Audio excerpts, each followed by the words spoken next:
Tonight, former President Olusegunbajo says breakup of Nigeria is unrealistic, adds that the cost of separation is unimaginable. People's Democratic Party Board of Trustees moved to resolve crisis in a push-pull situation as Uche Secondus reappears at the party's national headquarters, reclaiming his position as chairman. Nobel laureate Professor Wale condemns federal government's handling of open grazing, also condemns gagging of the media. And the Pentagon warns of impending threats in Afghanistan, citing difficulties in final stage of evacuation. Plus international news from our studio in London.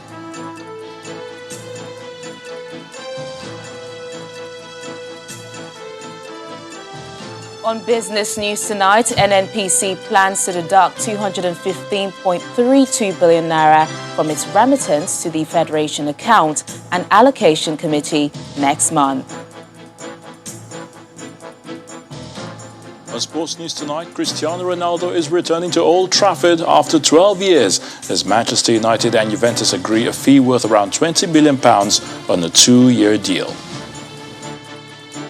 And from Abuja, President Muhammadu Buhari meets with the Comptroller General of Immigration, demands end to cross-border crime, and also orders increased surveillance.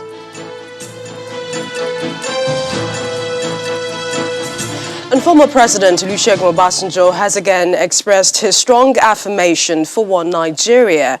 Chief Obasanjo, who says that the cost of dividing Nigeria as a country is more than the cost to make her exist, advises those calling for secession to have a rethink.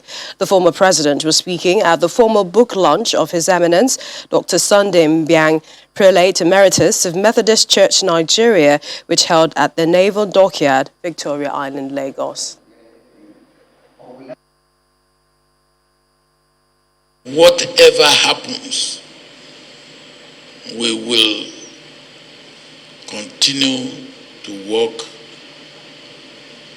for the unity, peace, security, and progress of this country. Nigeria will continue to exist because the cost for us, for Nigeria not to continue to exist, is much more than the cost for us to make Nigeria to continue to exist. There are many people, high and low, who can be described as enemies of Nigeria, but they will not win over those who are friends of Nigeria.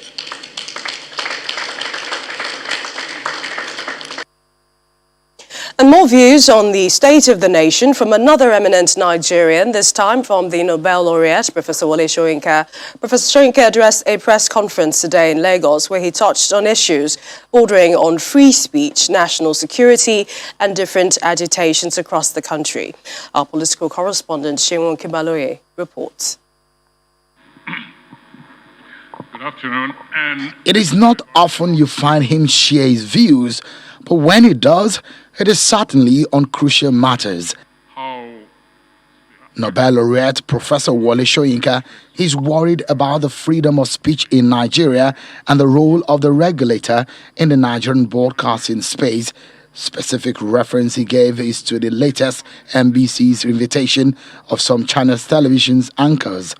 We've been watching the play of the interventions using as spearhead this decree, and so I think nobody is left in any doubt that both the spirit and the letter of this Broadcasting Commission decree have indicated clearly where the freedom of expression is being taken, and it should be stopped as quickly as possible.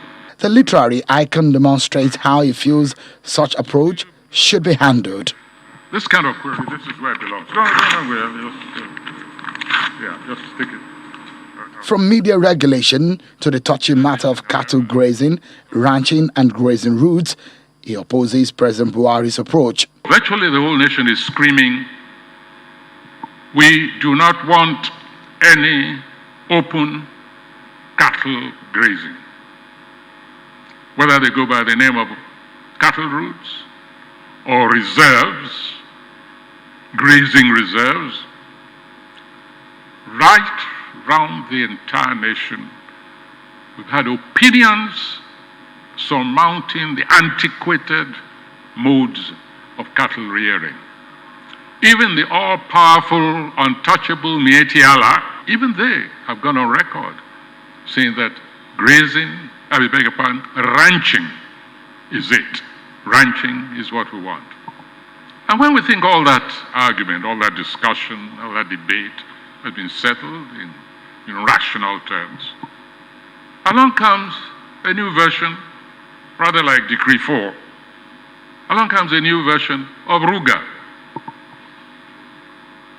with the president insisting on sending his agents out to go and map out the old grazing routes and recover the old grazing reserves, when governors and peoples and experts, agronomists, business people are saying, this is a business and it should be conducted in this particular way. So what is this president obsessing? Why is he obsessing about something which is being rejected right, left, and center? Insecurity is another intervention by the Nobel laureate, who believes there is a need for a change of strategy. We know also that our soldiers are really facing, they're taking the brunt of an unusual kind of warfare. And therefore, they require a very studied, very well-calibrated moral support. The fighting soldier, very important. But as a military, as an institution, the military is failing. And it's also our responsibility to tell them, why don't you try other methods? Why don't you try things a very different way? And if all fails, insist that you obtain help, expertise from outside, from those who've been through this before or who are going through something similar. He laments the manner in which people are being abducted in the country, especially children in their schools. What he says is now a new form of slavery. In this country, however, the slave trade, a very brisk and clearly successful slave trade, is going on, with the markets all over the place, springing up all over the place. But in particular, the targets, the favored slaves, are children, school pupils. They are the new slaves. Professor Wale views, like a typical voice of an elder statesman, resonate, touching on these critical issues and possible solutions the nation urgently needs. Shinwa Kimbaloye, reporting for Channels Television News. Meanwhile, one of the leaders of the All Progressives Congress, Senator Sen Musa, believes that President Muhammadu Buhari is on the right course and should be given more support to carry out his set goals. I am very sure, without mix of word, Mr. President is on top of this thing. Yes, we are all Nigerians. We belong to different divides. We belong to different ethnic groups. But I will tell you, peace and insecurity, they are two parallel and they are two divided entities. So what we all Nigerians should try to imbibe and preach is peace. Condemnation does not give you that peace that we require. I've seen the effort of Mr. Governor. I've seen the effort of all the people surrounding him in how they will tackle this thing. And my appreciation is that these children are back home.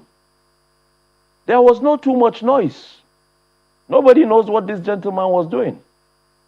As of 2 days ago, he was right inside the den of a forest in Mariga, where the security outfits the state government formed and hunters were able to chase away these bandits. And this is the position he has taken. And this is what is going to yield result for this country. We must not sit down every time to wait until when we are attacked.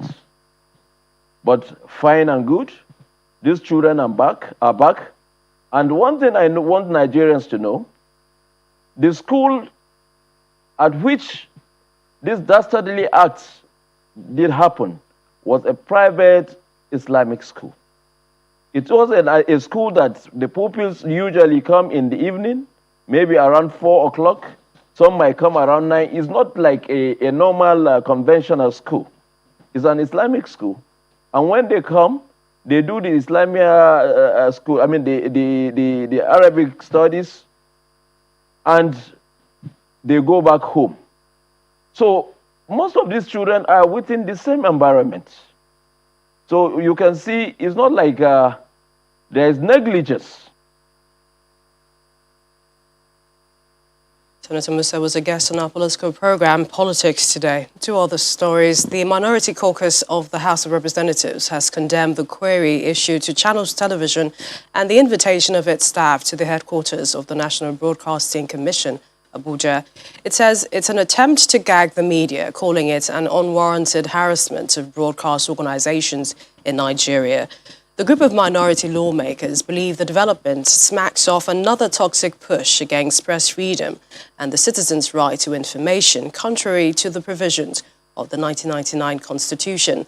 The statement signed by the minority leader of the House of Representatives, Right Honourable Ndidi Elumelu, reads in part, "The Minority Caucus frowns at the growing clampdown on the media and the lack of professionalism and neutrality on the part of the regulatory agency under the All Progressives Congress APC-led federal government."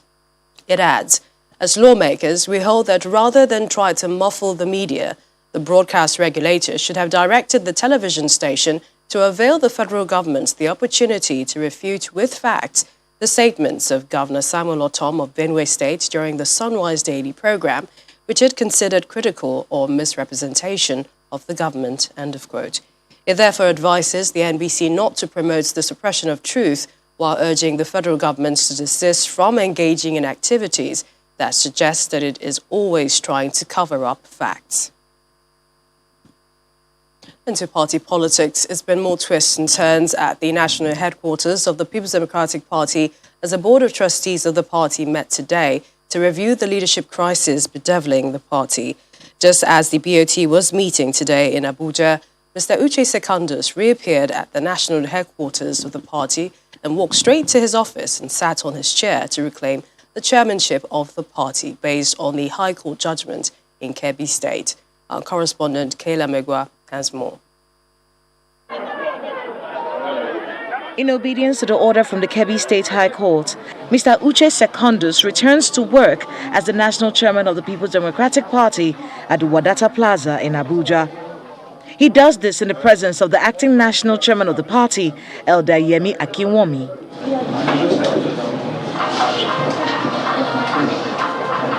Across Nigeria, that we love Mr. Secondus.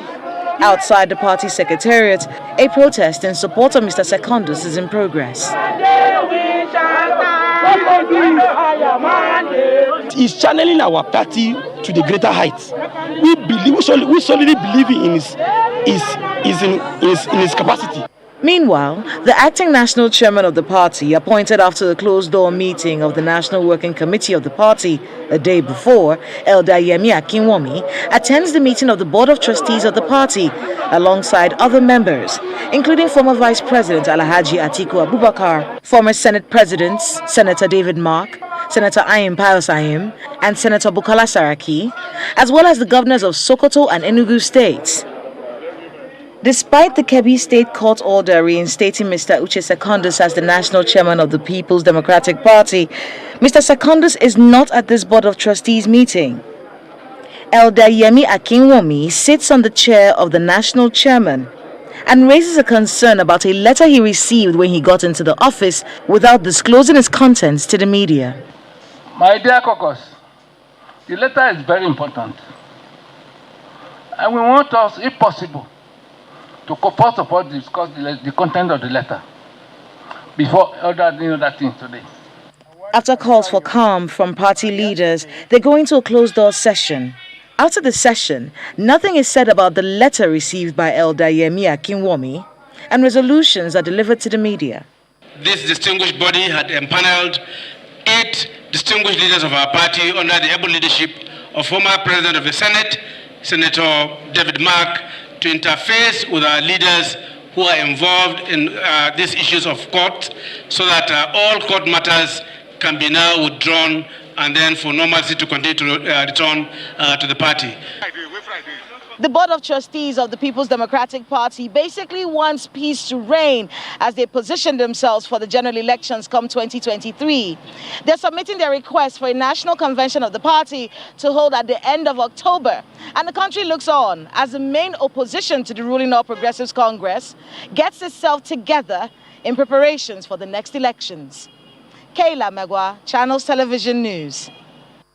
In part 2, after the break, we have more on the leadership crisis with the PDP, plus its joyous reunion for freed students in Niger State with their family after 3 months in captivity. Please join us again.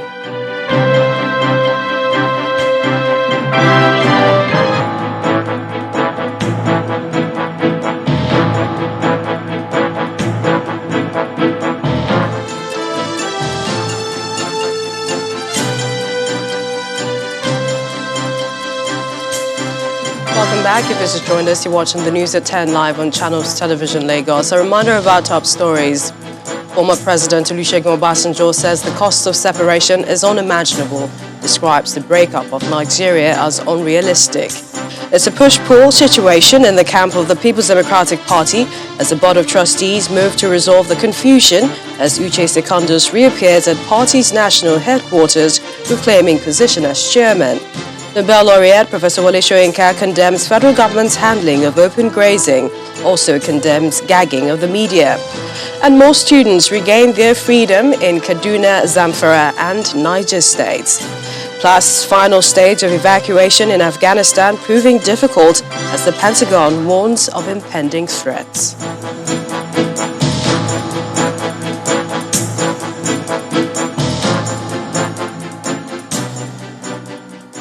Staying with the resolution to the PDP leadership crisis, earlier today, the former President of Senate, Dr. Bukola Saraki, and the Benue State Governor, Samuel Ortom, expressed optimism that the crisis in the party would be properly managed.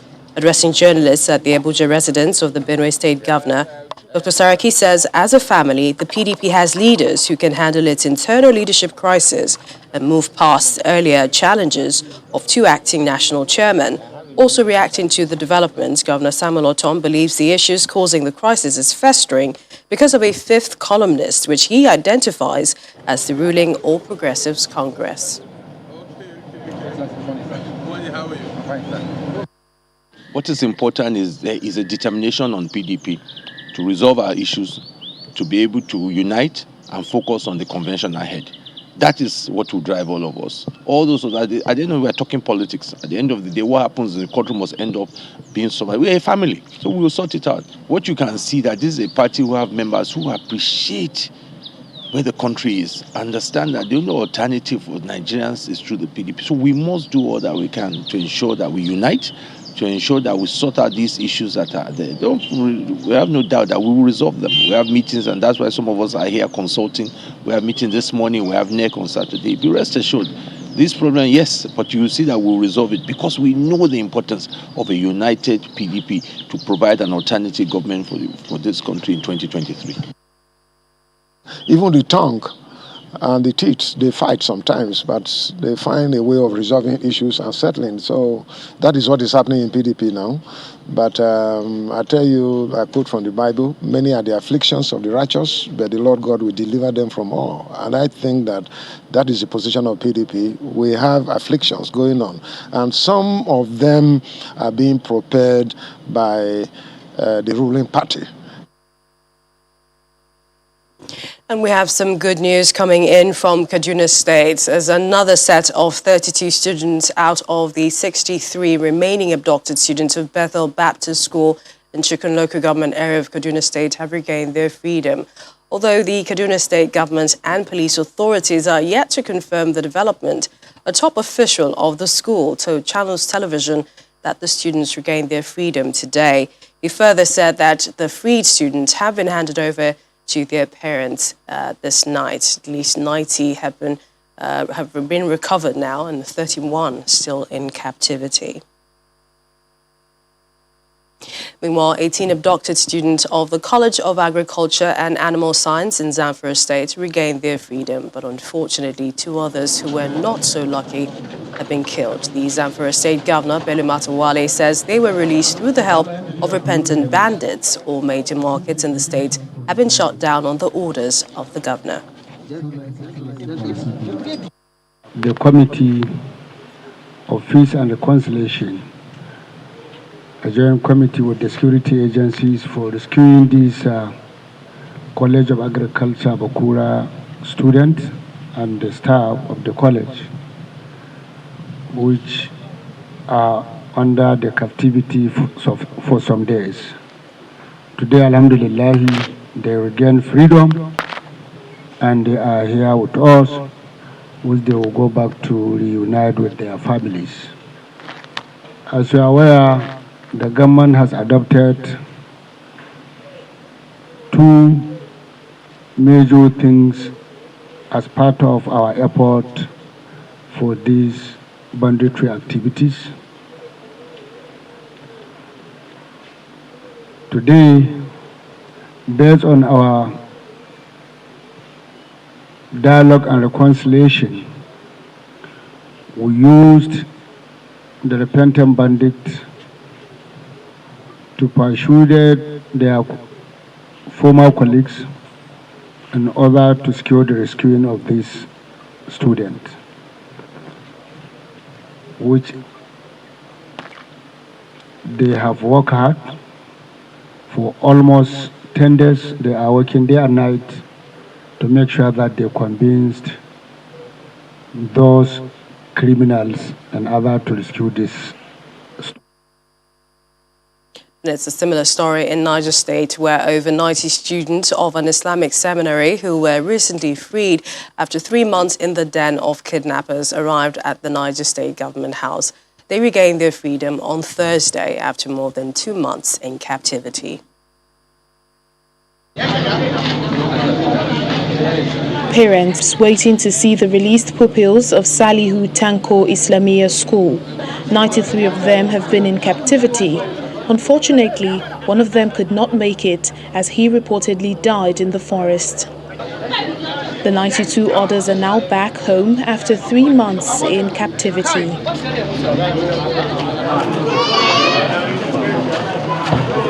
Here, at the primary health care at the Boso low-cost area of Mina, Niger State, are the kidnapped students receiving medical care. They've been away from school after 90 days. It's an emotional moment at the government house in Mina, where this large gathering of parents, friends and well-wishers are waiting to receive the pupils. I won't say anything, but I leave them for God. Everybody must one day live here and judge Almighty Allah tomorrow. God will judge. God is the best answer to these people. But because of God to be operational, it will be. This incident should not discourage us. If Allah to discourage us, then what is the fate of the children?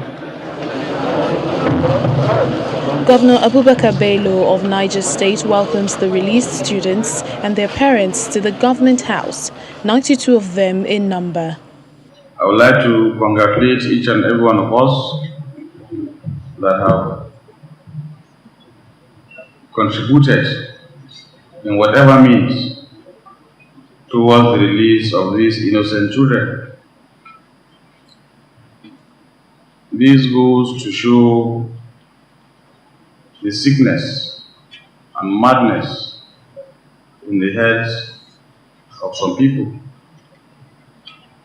Otherwise, I cannot explain or imagine why you will abduct a 3-year-old, innocent 3-year-old,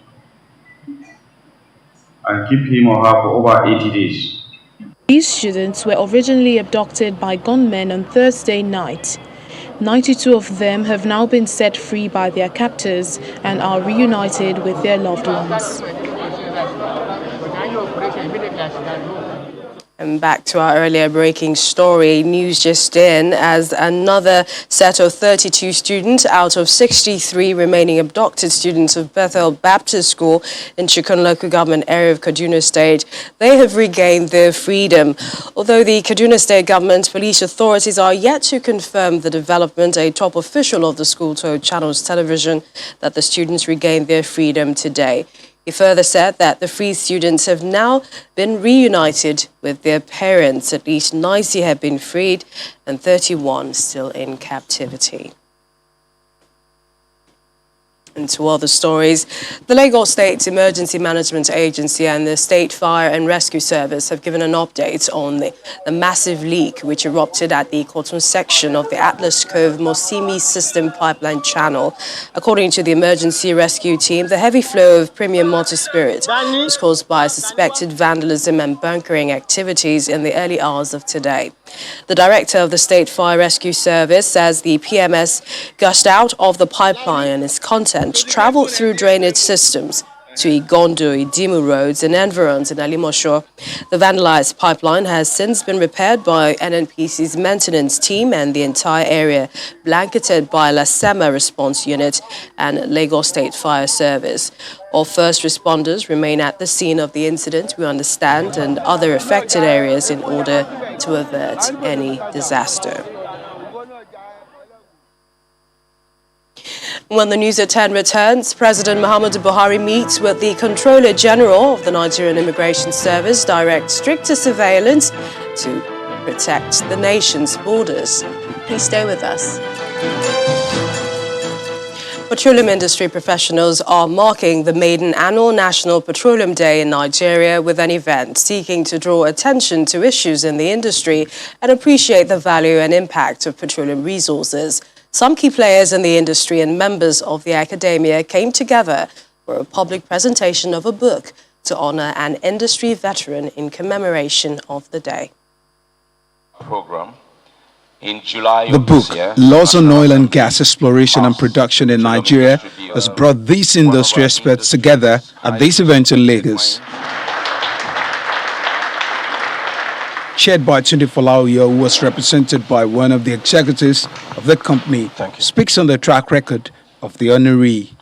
It is with absolute joy that I am ably represented at this public presentation of the book, Laws of Oil and Gas Exploration and Production in Nigeria, in honor of my dear friend Austin, a true leader, pioneer, and value creator in the petroleum industry in Nigeria. The book reviewer gives an insight into the text. The book is about 1,103 pages and contains 41 chapters, covering 8 themes, touching the broad topics of oil and gas law from cradle to dust. The petroleum industry bill may have been passed and signed into law. This event presents another opportunity for scholars and industry experts to weigh in on some of the key issues they consider hanging. Does it begin to peep into some of the major problems that surround our natural resources? Does it peep into our politics? Does it peep into the fact that the nature of our government, the centrality of things in Abuja, have to do with money from this resource? Does it peep into the fact that a lot of our governors go to Abuja every month with a begging bowl? Between the derivation proceeds, the proceeds to NDDC, and funds spent by oil and gas companies in the communities in Niger Delta since 2001, if you put them all together, is in excess of $40 billion. That's more than what the Arabs spent to transform Dubai from a rural, unknown place into what it is today. And yet, what do we see in the Niger Delta? The PIB, now the PIA, would not solve all of our problems, but you and I, working together very consciously, would solve our problems. The board chairman of Platform Petroleum Limited finally presents the book to the public. And there you have it. The organizers left with the parting shots, hoping that this event on the book will encourage an expanded conversation on the petroleum industry. Told by Mr. Avuro that it is going to, proceed is going to the 43. Let's now join Linda Kigbe in our Abuja studios with more stories. Hi, Linda. Hello, Millicent. Good to see you. President Muhammadu Buhari has again tasked the Nigerian Immigration Service to halt crimes across the nation's borders and make Nigeria safer. President Buhari made a demand after a meeting with the Comptroller General of the Nigeria Immigration Service, directing that surveillance and control around the nation's borders be improved. The NIS boss, Mr. Mohammed Babandidi, told State House correspondents that the president had given additional responsibility to the agency to better secure the country, but he would not divulge the strategy. Our State House correspondent, Gloria Umezuki, reports. President Muhammadu Buhari receives the Comptroller General of the Nigeria Immigration Service, Mr. Mohammed Babandidi, in his office. During the meeting, fresh concerns over the challenge of border control is raised. Persistent talks over the nation's porous borders has spanned decades, particularly aided by the reality that a survey in 2014 revealed over 1,400 illegal border routes used by criminals. Speaking to State House correspondents, the NIS boss affirms that more strategies will be employed to tackle the challenge. So today I have been able to brief Mr. President on what we are doing, and he has given me additional responsibility on what we can do to make this country safer and better.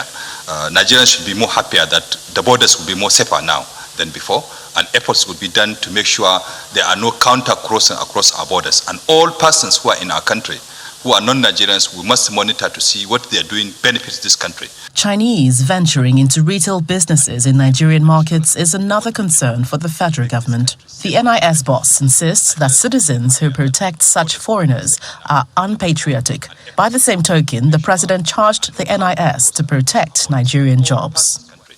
As you are aware, each person enters Nigeria with a condition, whether to do a business or to establish a business, but not to take the business of Nigerians. So Mr. President has tasked us to make sure we looked at this issue deeply, to make sure that Nigerian labor is protected, Nigerian economy is protected, not taken away by foreigners who just come to do business and take away the money, not to invest in. A month ago, the president reiterated the cogent need for Nigeria to improve its ranking on the Global Security Index. Now, at the heart of this conversation is securing the nation's borders. Now, how the NIS technology building, which cost about 9.1 billion, will help proffer a lasting solution to the matter is the big challenge. From the presidential villa, Gloria Umezuki, Channels Television News. The Nigeria Incentive-Based Risk-Sharing System for Agricultural Lending, NISAL PLC, in collaboration with its partners, Successory Nigeria Limited and MTN Nigeria, have launched the NISAL Farmers Business School, NFPS, a mobile learning platform which is based on interactive voice response technology. Speaking in Abuja at the official launch of the initiative, the managing director of NISAL PLC, Mr. Aliyu Abdul Hamid, explains that the initiative hopes to provide training on good agricultural practices to over 140 million smallholder farmers who desire improved access to vital information to boost their agricultural output. This event is part of another milestone initiated by the Nigeria Incentive-Based Risk-Sharing System for Agricultural Lending to provide a mobile training initiative for the nation's farmers who have continued to show their resilience in making the agricultural sector more viable. CEO of NISAL PLC. To ensure the success of the project, NIRSAL is employing the services of MTN Nigeria to provide a seamless mobile telephone interaction with farmers. Round of applause, please. The managing director of NIRSAL explains the significance of the initiative to the nation's economy. This platform we're launching today will promote the inclusion of farmers in the use of information and communication technology, and it will limit physical contact even when you want to engage with them to teach them how to do their business. Ladies and gentlemen, this is the new normal, and I'm happy to report that NISAL, we're always on the vanguard of adopting new technology in order to move Nigeria's agriculture forward. A representative of MTN Nigeria, Adekunle Adebiyi, gives an insight into how the company has been helping Nigerians stay connected to their loved ones and businesses. The latest initiative, Connect, Inform and Educate Nigerians. Our belief in MTN is that everyone deserves the benefit of a modern connected life. And when we say everyone, we mean everyone. I'm particularly happy also that the IVR will work. I'm particularly happy that it's going to be in different languages, so there is no barrier at all. A brief demonstration of how the platform operates is done. Please select your preferred language. For English, press 1. After the event, the NERSAL Managing Director assures of more agric productivity through the platform. We know exactly what a farmer goes through from the moment he decides to grow any single commodity. We know the kind of soil he needs. We know the kind of agronomic practice he needs. We know the kind of fertilizer he needs, the kind of seed he needs, the kind of crop protection product he needs. We know the activities he needs to do to ensure maximum yield. The launch of the NERSAL Farmers Business School, NFPS, follows the ongoing provision of strategic business support services by NERSAL PLC nationwide. The overall benefit is to help farmers access information to improve on their production, thereby contributing their quota to the nation's socio-economic development. Residents of Lekki and Ajah area of Lagos should be waving goodbye to the days when going to the market for shopping was stressful, dirty and demeaning as ABIS Farmers Market opens for business. At the opening ceremony in Lagos, the State Commissioner for Agriculture applauds the initiative, which she says aligns with the Lagos State's blueprint. I think it's a great in our hearts. Dignitaries, Lagos residents are gathered to witness the opening of Abe's Farmers Market, located on Atlantic Nominee Estate, Lekki Expressway, Lagos. Ladies and gentlemen, the management of AB's Farmers Market are delighted to see years of waiting to serve Lagosians quality food stuff, fresh meat, fish, vegetable and other items in a clean environment come to pass. We are witnessing today the fruition of a vision convinced a few years ago, born out of the desire to provide place where people can buy affordable fresh meat processed under very hygienic conditions. Our animals are inspected by vet inspector before they are slaughtered, cleaned and delivered to customers in conducive environment.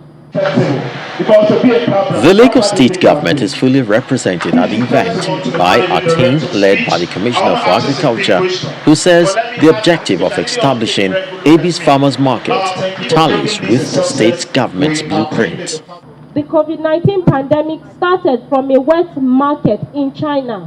What that means is that for Lagos, it is important that in terms of keeping our sanitary and hygienic conditions for slaughtering of red meat good, it has to be at the foremost of our agenda. And me being here, partnering with AB's Farmers Market, like I said earlier, is a match made in heaven for us.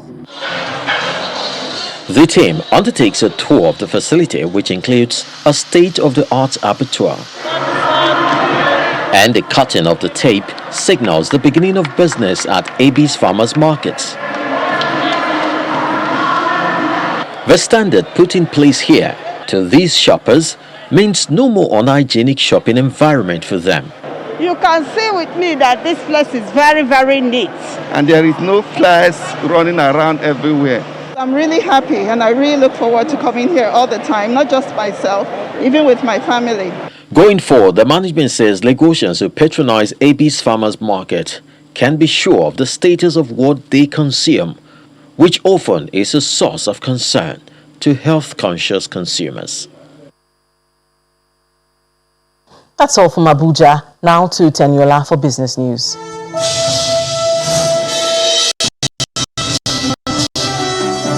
Excellent, Linda. Welcome to business news. The Nigerian National Petroleum Corporation says it will deduct a total sum of 215.32 billion naira from its remittance to the Federation Account and Allocation Committee next month.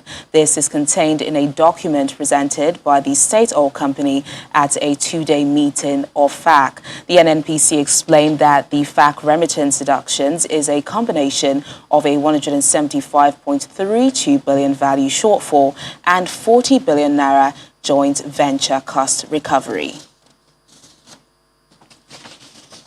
The Nigerian Ports Authority has set September the 1st, 2021 as the commencement date for a new standard operating procedure for barges operating at the nation's seaports. According to an official of the NPA, Olusegunbajo, operators who fail to meet the requirement will be banned from using the water channel following the commencement of the new guidelines. To some company news now, listed Tier 1 financial institution, Zenith Bank, has released its interim financial statement for the first half of this year.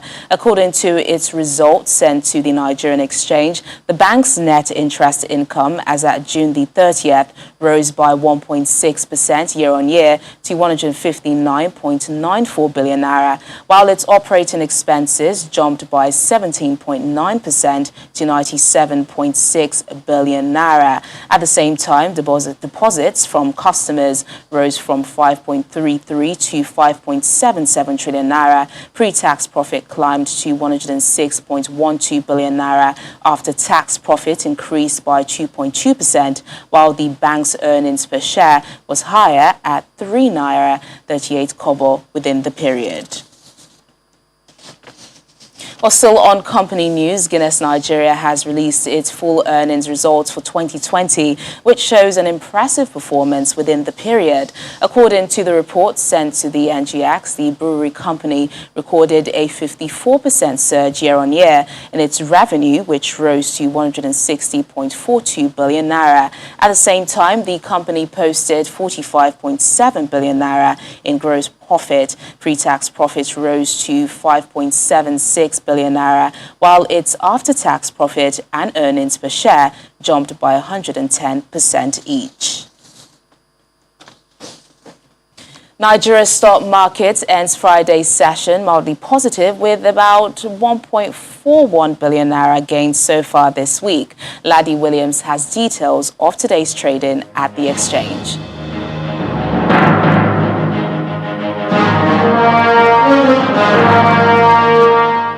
And the bull was able to sustain yesterday's appearance in the market to close the week in the green. Take a look at the activity chart. 232.85 million units valued at 1.8 billion naira exchange hands in 3,351 deals. Morrison, FTN Cocoa, and Sovereign Insurance are the top gainers counter today. Meanwhile, Unilever led the losers counter, closing at 13 naira 50 kobo. We also have Nascon and ICO Insurance on that list. Over to the top trades by volume now. We have Transco leading that counter, followed by Mutual Benefits Assurance, GTCO, and also Zenith Bank with an impressive half-year result. This actually helped stabilize the market. Well, let's hope the bull can dominate the bourse next week. And that's the stock market report. I'm Ladi Williams. It's back to you.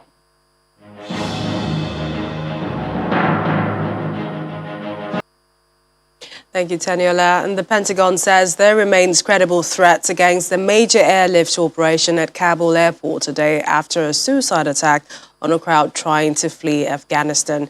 The death toll from the attack has risen to at least 110. Let's head over to our London studios where Simon Pusey has more and around the world in 5. Good evening and welcome to the Channel Studios here in London with your international news around the world in 5. US-led evacuations from Kabul airport in Afghanistan are entering their final stage following the devastating twin bomb attacks. Funerals have taken place to commemorate those who died. Footage has emerged showing just how crowded the area was just minutes before the blast. At least 110 people, mostly civilians, died in the explosion. Many more were injured. The group calling itself ISK, a regional affiliate of ISIS, has claimed responsibility. Meanwhile, Joe Biden has vowed to seek revenge on the attackers. To those who carried out this attack, as well as anyone who wishes America harm, know this: we will not forgive. We will not forget. We will hunt you down and make you pay. Meanwhile, US and UK evacuations are thought to be nearing the final stages ahead of the August the 31st deadline. The US Supreme Court has ruled to allow evictions to resume across the country. The moratorium was first put in place a year ago to combat homelessness during the COVID-19 pandemic. The Biden administration had argued that it was needed due to a spike in COVID cases. However, while all 3 liberal judges dissented from the ruling, all 6 conservatives ruled in favor of blocking the extension. They said many landlords are struggling with their mortgage repayments without regular rent money. Thousands of protesters have demonstrated peacefully in Colombia to urge the Congress to approve the union-backed social and economic policies supposed to benefit the most vulnerable. The focus of the march was a new version of the tax reform approved by congressional economic committees, supposed to raise corporate taxes and enshrine some spending cuts. The organisers of the protests are pushing for an alternative package of reforms that include a monthly basic income of $235 for 7.5 million poor families for 13 months, free university education and financial aid for small businesses. The death toll has risen to at least 20 in the western Venezuelan state of Madeira following intense rains that caused mudslides and rivers to overflow. Authorities have said that they are working to restore telephone services in some areas. Several towns in the affected area are without electricity as floodwaters damaged transformers. More than 1,200 houses have been destroyed and 17 people remain missing as rescue workers search the wreckage. China's Supreme People's Court has taken aim at overtime work policies that are common among many Chinese technology firms. The so-called 996 is what some call the work culture of encouraging overtime, meaning working from 9 a.m. to 9 p.m. 6 days a week. The Chinese Supreme Court has published examples and guidelines of illegal overtime work culture. Backlash against 996 bubbled up in 2019 when a group of programmers and coders launched an online protest against the practice. Residents of Crimea and tourists coming to the peninsula for their holidays are now having to compete with swarms of jellyfish for a spot under the sun. Thousands of jellyfish have washed up on the shore of a popular beach, prompting those who want to enjoy the warm Azov Sea to go elsewhere. The rise in the jellyfish population is caused by warm and dry weather that has been stable in the region over the recent years. It reduces the amount of fresh water flowing from the rivers to the sea, eventually making the seawater saltier, creating an ideal environment for the jellyfish. And finally, Apple's chief executive Tim Cook has received more than 5 million shares in the technology giant as he marks 10 years in the job. A company filing with the US Securities and Exchange Commission, watchdog, shows that he sold most of the shares for more than $750 million. It is part of a deal he struck when he took over from co-founder Steve Jobs. And that's your international news around the world in 5. Now back to the Channel Studios in Lagos. Many thanks, Simon. Nigeria secured its second group game win at the FIBA Afrobasket in Kigali with a 71-55 points victory over Kenya. The D Tigers came out with a 20-8 win in the first quarter, while Kenya picked the second quarter 18-14 points, but that was not enough to stop Nigeria finishing the first half 34-26. Manchester United Football Club have reached an agreement with Juventus FC to re-sign Cristiano Ronaldo on a 2-year contract. Juve will reportedly receive £12.8 million plus £6.8 million in add-ons after personal terms are finalised. The 36-year-old Ronaldo spent an hour and a half at a Juventus training ground this morning to say goodbye to his teammate before boarding a private jet from Turin to Lisbon. Meanwhile, Liverpool manager Jurgen Klopp believes signing players like Cristiano Ronaldo is an instant fix and not a business of the future. Speaking ahead of Liverpool's clash with Chelsea on Saturday, Klopp says he watched the Ronaldo transfer like a football supporter. Ahead of the 2021-22 season of the Niger Professional Football League, the chairman of the league, Mr. Shehu Diko, has described the just-ended season as one of the best in recent years. Addressing a news conference in Abuja, Mr. Diko explains that despite the challenges of COVID-19, the league witnessed several away victories and 81 penalties in 380 2080 Games. And that sports news is back to you, Millicent. Okay, today and the main news again. It was Freedom Day for 32 students of the Bethel Baptist School in Kaduna, over 90 students of an Islamic seminary in Niger State, and 18 abducted students of the College of Agriculture and Animal Science in Zamfara State, which unfortunately lost 2 of its students. That's News at 10 tonight. Thank you for watching. I'm Millicent Mwaka. Stay safe.